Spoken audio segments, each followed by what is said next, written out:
Praise the Lord, puji Tuhan. Ambil Alkitabnya. Ya, kita konsentrasi. Kita baca cerita tentang Daud dan Goliat. Semua orang udah tahu cerita ini. 1 Samuel pasal 17. Saya kasih judul, sharing saya ini, Aku Punya Tuhan. Gitu gimana? Aku punya Tuhan. Coba katakan pada masalahmu sendiri, aku punya Tuhan. Katakan pada orang-orang sekeliling Anda juga. Atau lebih tepatnya, katakan pada diri sendiri.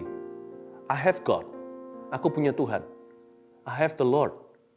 Jangan takut, jangan khawatir. Setiap pintu yang buntu, itu pratanda ada pintu baru.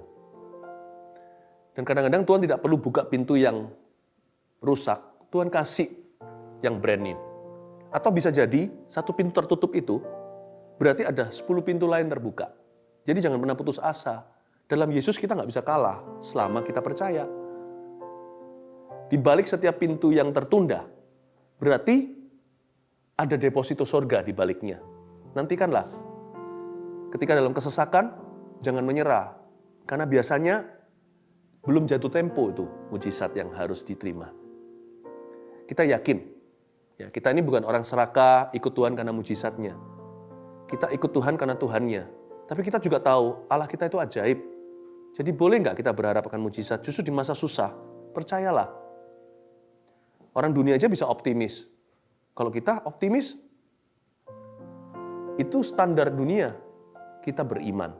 Kita harus yakin. Seperti Daud mengalami suatu mujizat, the Goliath moment, momentum Goliat menjadi momentum, justru momentum kemuliaan. Apa yang menjadi sesuatu yang menakutkan, malah justru menjadi sesuatu yang membanggakan. Percayalah, apa yang Anda alami ini sementara, pasti akan menjadi kesaksian, karena itu jangan menyerah. Kita lihat 1 Samuel 17, Goliat menantang tentara Israel, kita baca ayat-ayatnya dulu ya. Saya bacakan dulu, kita baca Alkitab dulu, nanti saya jelaskan rema-rema Tuhan. Goliat menantang tentara Israel. 1 Samuel 17 ayat 1, orang Filistin mengumpulkan tentaranya untuk berperang. Mereka berkumpul di Soko yang di tanah Yehuda, dan berkemah antara Soko dan Azeka di Efes Damim. Saul dan orang-orang Israel juga berkumpul dan berkemah di lembah Terbantin. Mereka mengatur barisan perangnya berhadapan dengan orang Filistin. Orang Filistin berdiri di bukit sebelah sini dan orang Israel berdiri di bukit sebelah sana. Dan lembah ada di antara mereka. Lalu tampillah keluar seorang pendekar dari tentara orang Filistin. Namanya Goliat dari Gad. Tingginya 6 hasta sejengkal, kira-kira 3 meteran. Ketopong tembaga ada di kepalanya dan dia memakai baju sirah yang bersisik. Berat baju sirah itu 5.000 shekal tembaga. Itu puluhan kilo, saudara. Dia memakai penutup kaki dari tembaga dan di bahunya ia memanggul lembing tembaga. Gagang tombaknya seperti pesa tukang tenun dan mata tombaknya itu 600 shekal besi beratnya kira-kira 7 kiloan. Dan seorang pembawa perisai berjalan di depan. Ia berdiri dan berseru kepada barisan Israel, katanya kepada mereka, mengapa kamu keluar untuk mengatur barisan perangmu? Ngapain itu? Gitu. Bukankah aku seorang Filistin, kamu adalah hamba Saul? Pilihlah bagimu seorang dan biarlah ia turun mendapatkan daku. Jika ia dapat berperang melawan aku dan mengalahkan aku, kata Goliat, maka kami akan menjadi hambamu. Tetapi jika aku dapat mengungguli dia dan mengalahkannya, maka kamu akan menjadi hamba kami dan takluk kepada kami. Pula kata orang Filistin itu, aku menantang hari ini barisan Israel. Berikanlah kepadaku seorang, supaya kami berperang seorang lawan seorang. Ketika Saul dan segenap orang Israel mendengar perkataan orang Filistin itu, maka bukan beriman, cemaslah hati mereka. Dan sangat ketakutan. Kata cemas atau ketakutan itu dalam bahasa Inggrisnya di-combine jadi satu, namanya discouragement. Discourage itu down, hatinya down. Anjlok begitulah ya, seperti bungee jumping dari sorga ke bawah. Bukannya mereka percaya mengapi-apikan diri seperti yang kita sekarang lakukan, kita saling menguatkan, mereka saling melemahkan. Lalu kita lihat 1 ayat 16, lompat. Daud tiba di medan pertempuran. Perhatikan apa yang Goliat lakukan dan berapa hari dia melakukannya. Orang Filistin itu mendekat pada pagi hari Dan pada petang hari, kayak minum obat aja, 2 kali sehari minum antibiotika. Tapi yang dilakukan oleh Goliat adalah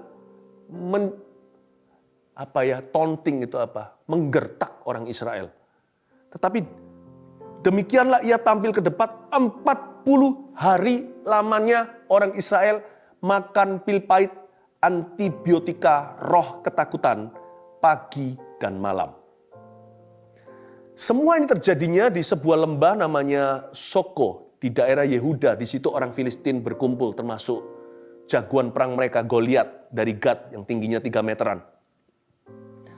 Kenapa di tanah Yehuda? Yehuda artinya rumah puji-pujian. Yehuda itu artinya praise. Seharusnya kan ada pujian untuk Tuhan. Tapi kenapa Filistin berjaya? Inilah ujian iman. Ketika harusnya orang Israel itu di tanah nubuatan, di mana di tempat itu yang paling pas dilakukan adalah memuji Tuhan, di situ malah justru mereka dicemoohkan oleh musuh dan masalah mereka. Jangan lihat Goliatnya, lihat tempat Anda berdiri. Anda anak Tuhan bukan? Anda berdiri di atas dasar batu karang yang teguh loh. Jangan lihat musuh, lihat upon which you are standing. Di mana Anda berdiri di atas firman. Lihat Yehuda, bukan Filistinnya. Lihatlah janji Tuhan. Pandanglah Yesus sekalipun belum terjadi sesuatu. Seluruh bangsa Israel ketakutan. Percuma mereka cemas hati. Cemas tidak membawa mereka keluar dari masalah, malah menjerumuskan. Iman juga nggak tentu langsung otomatis mengeluarkan kita dari masalah. Tapi iman, dalam iman ada pengharapan. Iman itu berujung kemenangan, mungkin nggak semalam. Jadi kalau saya suruh pilih sesuatu yang pasti, sudah pasti kalah dengan sesuatu yang ada chance, ada kesempatan untuk menang, saya pasti pilih kemenangan. Pilihlah untuk percaya. Karena kalau ragu itu ujungnya kalah. Udah nggak usah diimani, pasti terjadi. Kalau bimbang, pasti jatuh. Kalau cemas hati, pasti habis. Pasti dikalahkan oleh musuh. Nah, saya suka sekali sebenarnya dengan gertakannya si Goliat. Dia menggertak 40 hari loh. Pagi malam seperti orang minum obat. Gertakannya begini. Hey, masa nggak ada tentara di antara kalian yang bisa lawan saya? 1 lawan 1 dong, 1 on 1. Kalau kami kalah, kami akan jadi hambamu. Kalau kamu kalah sama kami, kamu jadi budak orang Filistin. Pilih hari ini. Masalah atau problema itu menjadi tuan atas kita atau menjadi hamba kita. Kalau masalah atau problema kita menjadi tuan atas hidup kita, kita pasti dijajah dan cengkramannya akan selama-lamanya. Kalau nggak depresi udah untung-untungan, bisa berakhir bunuh diri, putus asa, jadi gila. Karena problema, masalah adalah tuan yang sangat keji, sangat kejam. Tapi kalau masalah dari awal segede Goliat pun 3 meter kita aja nggak sebesar itu. Kalau kita lihat diri kita ya kita nggak akan bisa lebih besar dari masalah kita. Tapi kalau kita lihat siapa di dalam diri kita, masalah nggak lebih besar. Roh di dalam kita lebih besar daripada roh di dalam dunia. Itu cara pandang. Sejujurnya fakta mengatakan kita nggak lebih besar dari problema.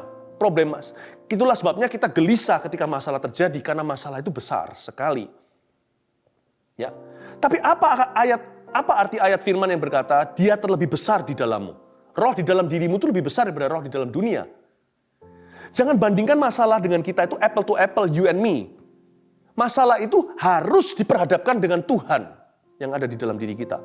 Nah, maka masalah itu menjadi kecil. Kalau diperhadapkan dengan kita, masalah itu besar. Goliat lawan Daud, lawan tentara Israel, Goliat gede sekali. Goliat lawan Tuhannya Israel, kecil.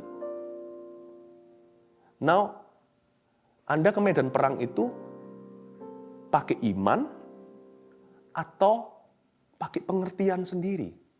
Itu menentukan kemenangan. Mereka gemetar, cemas semuanya. Saul dengan ribuan orang tidak berdaya. Tapi Daud ketika tahu bahwa umat Israel tidak berdaya, justru dia percaya, justru dia berdoa, justru dia datang dengan nama Tuhan. Dengan keyakinan. Chance-nya 50-50, 50-50. Entah menang, entah kalah. Masa Daud nggak tahu resikonya dia maju ke situ. Dia bisa disashimi sama Goliat itu. Tapi dia tahu bahwa iman mengandung kesempatan. Iman mengandung pengharapan. Tapi kalau dia menyamakan diri dengan Saul dan kawan-kawan yang sudah cemas, maka tidak ada harapan bagi mereka, so pasti kalah. Daud mengambil keputusan yang benar. Iman itu penuh resiko, tapi dia tetap memakai iman. Mungkin ada beriman belum terjadi sesuatu, saya ngerti itu. Tetaplah beriman, karena chance-nya ada untuk mengalami mujizat Allah. Daripada cemas, takut, discourage, daripada kita ragu dan bimbang. Kita sudah seal of faith. Kita berarti sudah memeteraikan nasib kita. Kita pasti kalah dengan keadaan dan problema. Jadikan problema itu hambamu, bukan tuanmu. Beritahu sama Goliat, baik, tantanganmu kuterima. Hai masalah, Tuhan kami akan menghadapimu. Dan kamu akan menjadi hamba kami. Problema akan menjadi servant kita. Problema akan membuat kita semakin indah dalam Tuhan. Problema akan membuat kita semakin rendah hati, semakin tangguh, semakin ulet, semakin pintar kemudian hari, seperti biaya kuliah saat ini. Masalah akan membuat kita menjadi orang yang lebih tekun, lebih penuh, lebih lengkap, lebih dewasa, tidak kekurangan sesuatu. Seperti kata Yakobus, berbahagialah kamu jikalau kamu jatuh ke dalam berbagai macam pencobaan. Karena pencobaan akan imanmu itu menghasilkan ketekunan. Masalah itu adalah hamba yang sangat setia. Masalah adalah servant yang sangat useful, yang sangat berguna. Jangan jadikan problema tuanmu. Kalau itu terjadi, matilah kamu dan aku. Karena dia pasti tidak berbelas kasih. Tuhan adalah Tuhan kita. Dia majikan kita. Masalah adalah hamba. Tell your own soul. Beritahu pada jiwamu sendiri. Problema, you're under my Lord's feet. Kau di bawah kaki Tuhanku. Dan aku masih belajar untuk mengerti dirimu, hai masalahku. Aku pasti akan bisa mengalahkanmu. Bukan dengan gagah perkasa, tapi oleh rohmu ya Tuhan, aku akan bisa mengatasi situasi ini. Ini luar biasa. Ya. Nah, 40 hari 40 malam. Coba pikirkan sedikit. Ngapain sih itu Goliat sama Filistin? Kalau mereka memang betul-betul nafsunya adalah nyawa bangsa Israel, ngapain tunggu 1 bulan lebih 10 hari? Sikat aja, mereka pasti they will stand no chance. Mereka tidak akan ada harapan menang. Kalau katakanlah bangsa, nggak usah basa-basi nih Filistin, karena perang itu mahal kan. Tiap pagi malam itu nasi bungkusan berapa. Dia keluar lalu dia mencerca. Kalau memang betul-betul yang diingini oleh Goliat itu nyawa, langsung aja serang, mati semua itu. Karena mereka semua sudah ketakutan. Jadi saya rasa dalam problema kita yang diinginkan oleh setan, bukanlah nyawa kita ternyata. Apa yang dimaui oleh Filistin? Kenapa dia kok menunggu? Kenapa bertele-tele? Kenapa menunda? Kalau memang yang diinginkan adalah kota mereka setelah bunuh, itu seluruh Yerusalem dan kota-kota lainnya, seluruh Israel milik mereka.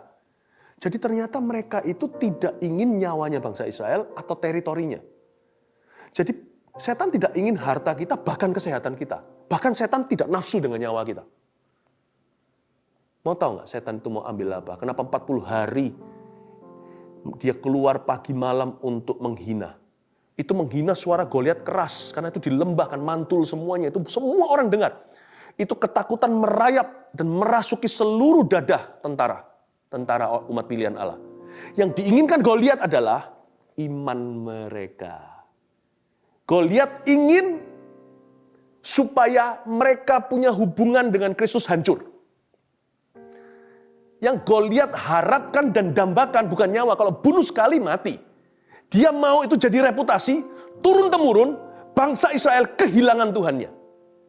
Goliat itu ada setan di dalamnya. Roh jahat itu tahu mengerti bahwa ini umat pilihan. Jadi iblis tahu kalau Goliat udah mati, nanti Daud pun mati, Saul pun mati, masih ada zaman-zaman berikutnya sampai Anda dan saya.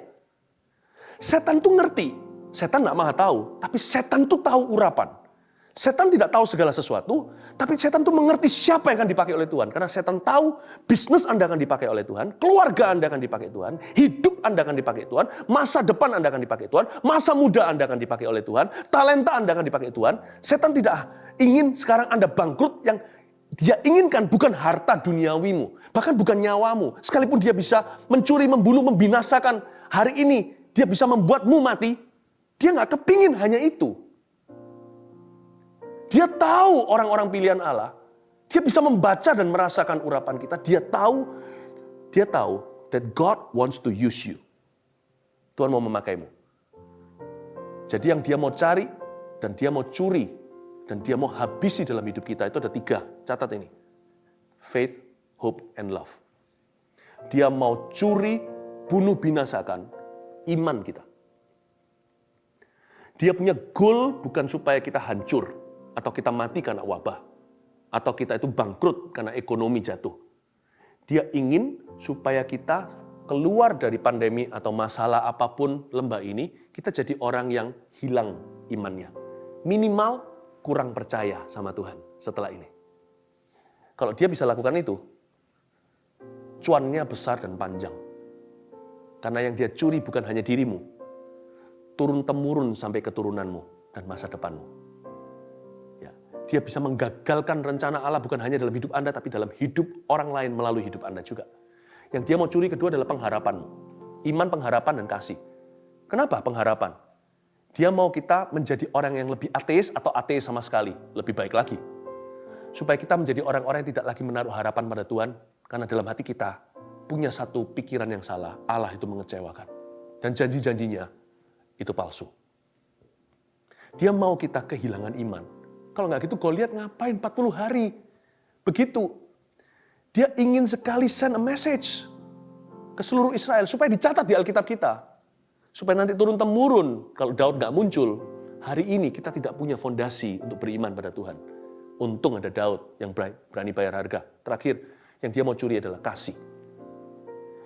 Dia nggak mau kita mengasihi Tuhan dan merasakan kasih Tuhan. Atau mengalami kasih Tuhan. Dia ingin kita menjadi orang yang kepahitan dan kecewa dengan Tuhan. Itu yang Goliat mau. Tapi kita lihat ya, ayat yang ke-40. Kita lompat sekarang satu ayat lagi. 1 Samuel 17 ayat 40, saya jelaskan bagaimana Daud menghadapi orang besar ini. Perkelahian Daud dengan Goliat, ayat 40 bunyinya, lalu Daud mengambil tongkatnya di tangannya, dipilihnya dari dasar sungai. 5 batu yang licin. Ingat ini ya, dari dasar sungai. Bukan dari permukaan, bukan dari pinggiran. 5 batu yang licin, bukan 3, bukan 1. Dan ditaruhnya dalam kantung gembala yang dibawanya, yaitu tempat batu-batu. Sedang umbannya dipegangnya di tangannya. Demikianlah ia mendekati orang Filistin itu. Saya nggak perlu jelaskan secara detail terperinci ceritanya, nanti Anda bisa baca sendiri. Karena kita terbatas IG ini waktunya. Tapi Daud ambil dari dasar sungai itu 5 batu licin. Itu batu-batu kecil, kerikil gitulah, tapi lebih besar. Apapun yang Anda ambil dari dasar bicara tentang firman, dasar yang teguh. Apa yang Anda ambil dari firman, tidak akan kembali sia-sia. 5 batu itu akan kepakai semua. Tentunya kita tahu, Daud hanya pakai 1 batu aja untuk membunuh sang raksasa. Dasar juga bicara tentang hubungan kita, hubungan intim dengan Roh Kudus. Ya, ketika kita masuk lebih dalam, nggak jadi Kristen pelataran, kita masuk sedalam-dalamnya dengan Tuhan, di situ Roh Kudus begitu intim dekat dengan kita. Apapun yang lahir dari sana, kekal sifatnya, tidak akan sia-sia. Nah, 5 batu licin ini hanya kepake 1. Jadi, dibutuhkan hanya 1/5 untuk robohkan sang raksasa. Dengan kata lain, karena aku punya Tuhan, Tuhan tinggal di dalam diriku, aku lebih kuat daripada yang kuduga. 20% aja dari iman di dalamku cukup untuk menyelesaikan permasalahanku. Catat itu, 20% aja dari iman di dalam aku ini, karena aku punya Tuhan, aku punya Roh Kudus, aku punya firman. 20% aja biji sesawi, 20% aja daripada iman yang ada di dalam diriku ini cukup untuk menyelesaikan perkaraku dan permasalahanku. Lalu sisanya untuk apa? Bukankah Alkitab mengatakan dia terlebih besar? Roh yang ditaruh dalam diri kita lebih besar daripada roh yang dalam dunia. Kalau lebih besar, berapa kembaliannya? Lalu 80% kembaliannya itu kemana? Untuk apa? Apakah iman kita menganggur? Kita ini lebih kuat daripada yang kita duga loh. Olahraga contohnya. Ya, badan kita itu kalau dibiarkan malas, dia akan lemas. Tapi aneh, saya sendiri memperhatikan hari-hari ini kan banyak di rumah. Saya olahraga, sering olahraga.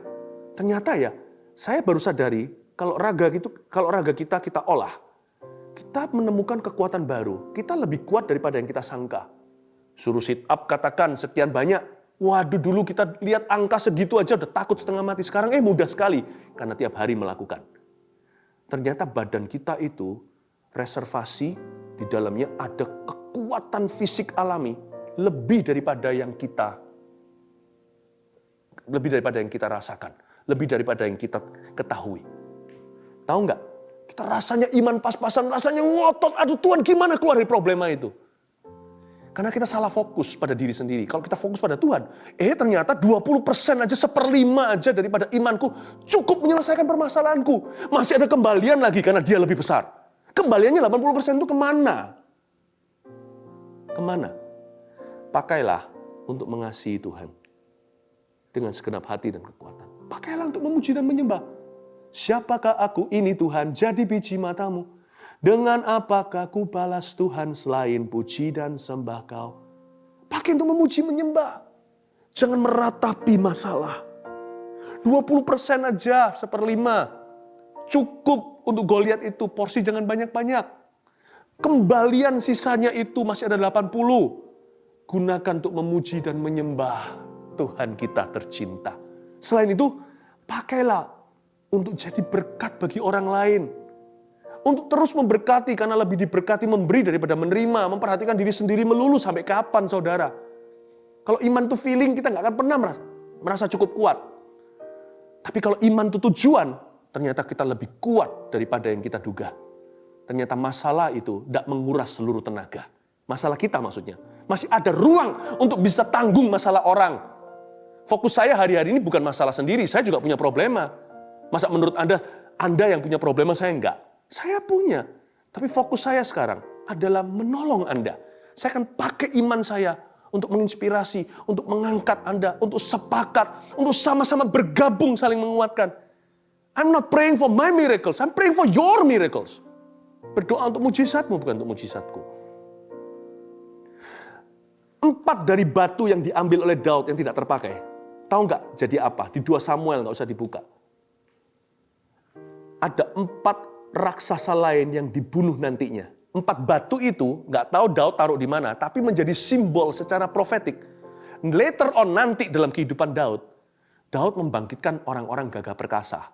Ada 4 raksasa lain sebenarnya yang terbunuh di 1-2 Samuel. Itu bukan 1 Goliat, 5 Goliat semuanya. Itu semuanya jagoan perangnya Filistin, orang-orang langka.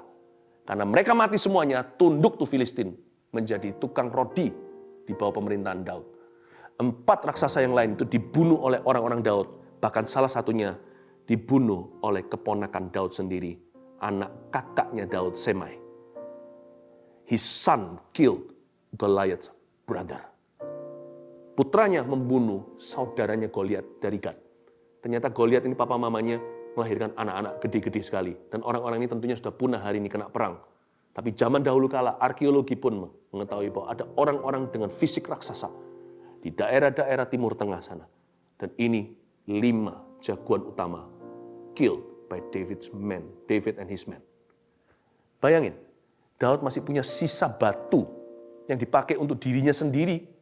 Dia hari itu tidak mati, itu pun demi Saul. Dia hanya pakai 1, 4 yang lain dia gunakan secara simbolik profetik untuk membangkitkan orang-orang baru. Pakailah sisa imanmu, kembalian 80 itu, untuk menguatkan sesamamu. Bukankah Yesus ngomong begini sama Petrus? Petrus, aku berdoa supaya kamu jangan gugur. Iblis sudah menuntut untuk menampimu. Tapi ketika kamu kuat, ya catat, ketika kamu kuat, kata Yesus pada Petrus, kuatkan saudara-saudaramu. Tuhan berkata, when you are fine, when you are strong, kalau kamu sudah pulih, waktu kamu sudah kuat, kuatkan saudara-saudaramu. Makanya Petrus menjadi soko guru pegang kunci yang dari Tuhan untuk gerejanya. Pakailah sisa imanmu sisanya lebih banyak 80. Pakailah untuk memberkati saudara seiman, untuk menguatkan, untuk mendoakan. Saya yakin Papa perlu Anda doakan, hai anak-anak, hai anak muda, doakan. Karena pergi ke kerja sekarang ini, stresnya luar biasa. Yang nggak kerja, juga stresnya luar biasa. Kerja di hospital, kayak pergi ke medan perang. Nggak ke hospital, nggak di hospital, juga sama aja, nggak ada kerjaan. Anda doakan. Jangan melulu untuk dirimu. Doakan orang lain, doakan anak-anak muda, sekolahnya gimana. Nanti semester berikutnya kamu masih bisa masuk, enggak gimana dengan cita-citamu, pekerjaanmu, orang yang kena PHK. Oh, terlalu banyak. Semua orang perlu didoakan, tak peduli apapun profesinya. Gunakan. Dan saya bangga, saya bersyukur hari ini Tuhan beri kesempatan untuk kami menggunakan 4 batu kami untuk memberkati Anda sekalian.